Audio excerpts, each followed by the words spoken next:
السلام عليكم ورحمة الله وبركاته. عاملين ايه؟ يا رب تكونوا بخير. النهاردة طبعا ده ما كانش الفيديو بتاع النهاردة، ده كان فيديو اتأجل اسبوع. كنت المفروض انزله من اسبوع، بس للأسف كنت عيانة جدا وحتى صوتي لسه تعبان. فانا النهارده هعمل لكم البيتزا الايطالي بكل تكاتها، وهي بسيطة جدا، ما بتاخدش يعني مع الواحد حاجة. انتي بس هتجيبي كيلو دقيق، بس طبعا انتي لو الكمية هتبقى كبيرة عليكي ممكن تعملي نص الكمية. فانا حطيت كيلو دقيق وحطيت عليه رشة ملح وكيس خميرة، حطيت معلقة سكر ونص كوباية مية دافية وسبته مع بعض كده شوية. وأول ما تعمل بقلالة كده فبنحطها على الدقيق، تمام، عشان بس نختبر الخميرة شغالة أو لأ. وهنحط 3-4 معالق زيت كده مع العجينة، بحيث ان يعني بس يديها طراوة، مش هنحط حاجة اكتر من كده، تمام. طبعا البيتزا الايطالي ما فيهاش اي مكونات، هي بس العجينة عادية جدا، دقيق وخميرة ومية والزيت، مفيهاش اي حاجة اضافات زيادة، تمام. فاحنا كده حطينا الخميرة وحطينا الزيت، وهنحط بقى كوباية مية، وبعد كده هنعجن بايدينا.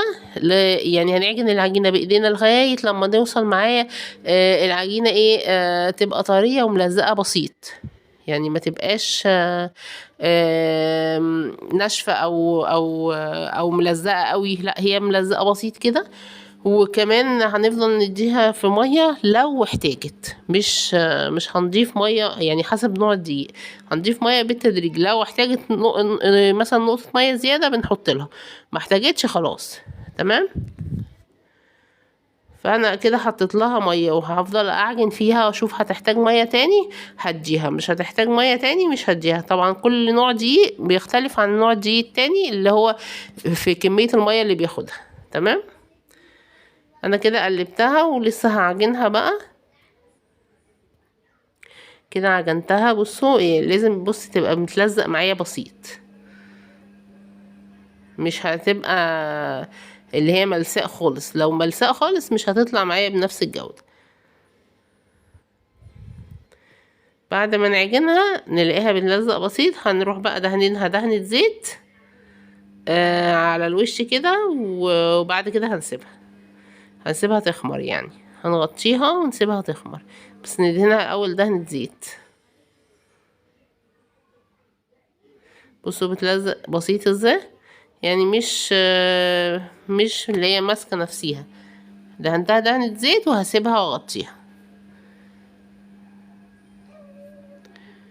طبعا في الشتاء بتاخد وقت اطول من الصيف، لو في الصيف نص ساعة وهتلاقيها خمرت معاكي. ممكن تسيبيها في الشتاء ساعة ساعة ونص حسب الجو يعني.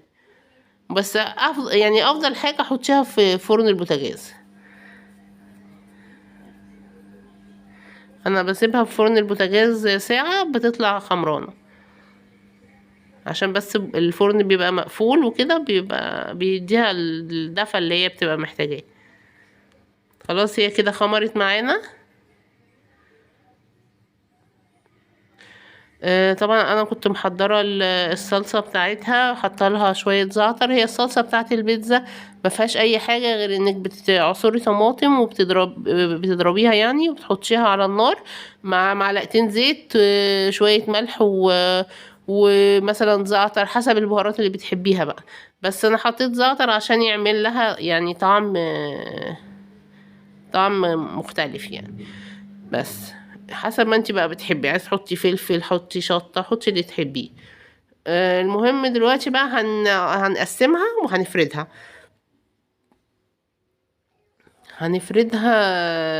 عايزة تعمليها في صينية كبيرة اعملي، عايزة تعمليها اللي هي ميني بيتزا ممكن تقطعيها بأي حاجة، حتى لو طبق أو كوباية ممكن بتقطعيها بيه، تمام. انا كده بفردها، انا بعمل واحدة كبيرة وهعمل برضو اللي هو الميني البيتزا ده، لان عاملة كيلو يعني مش عاملة حبة صغيرين. وبعدين ممكن بقى وانتي بعد ما بتقسميها، عايزة اقول لكم على حاجة كمان، انت ممكن بعد ما بتقسمي الجزء بتاع مثلا الصينية وانت مثلا هتستخدمي قطعتين، الباقي تحطي كل قطعة في كيسة تقفليها كويس عليها من غير هوا، يعني تطلعي منها الهوا وتحطيها في الفريزر. لما تيجي تستخدميها تطلعيها تفك وتفرديها وتستخدميها عادي جدا. يعني مش هيجرى لها اي حاجة. انا بستخدم اللي بستخدمه والباقي بشيله في كيس في الفريزر، ما بيجرولوش اي حاجة. تمام. والصلصة بتاعت البيتزا برضو لو عايزة تفرزيها برضو، فانا بعمل كده على طول. يعني انا بستخدم اللي بستخدمه والباقي بشيله في كيس في فريزر، ما بيجرالوش اي حاجة. بطلعه يفك وبستخدمه تاني عادي جدا، بيبقى كأني لسه عاملاه عادي. فده لو حد عايز يفرز عجينة البيتزا يعني. بصوا، لو عندك بقى ديب فريزر وعندك مساحة في الفريزر، ممكن تفرديها وتحط لها كل مشتملاتها على الوش، وتروحي يعني مثلا مغلفاها بستريتش جامد كده كويس، وتسيبيها في الفريزر، تطلعيها على الفرن على طول لو انتي عندك مساحة. لو ما عندكيش مساحة اعملي زي ما انا بعمل. حطيها القطعة بتاعت الصينية اللي انت لسه هتفرديها في كيسة، ولما تطلعيها افرديها واستخدميها بعد ما تفك على طول. تمام. انا كده حطيت الصلصة وحطيت بسطرمة وهحط بقى بقية الحاجات. دي بقى واحدة كبيرة، انا عملت واحدة كبيرة، وعملت برضو ميني بيتزا هوريكم دلوقتي.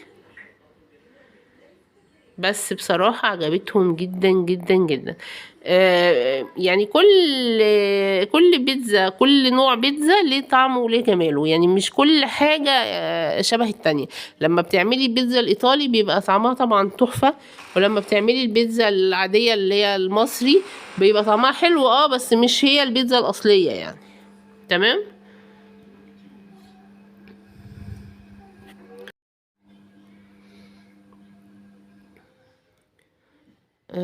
فانا حطيت زيتون، وحطيت جبنة تركي، وحطيت جبنة موتزاريلا. دي موتزاريلا الحمد، يعني لو حد عايز يستخدمها اسمها الحمد.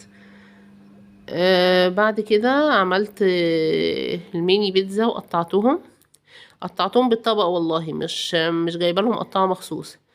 حاولي تستخدميها وهي سخنة. يا ريت اللي وصل هنا يصلي على رسول الله ويذكر الله، متنسونيش في اللايك والاشتراك. السلام عليكم ورحمة الله وبركاته. باي باي.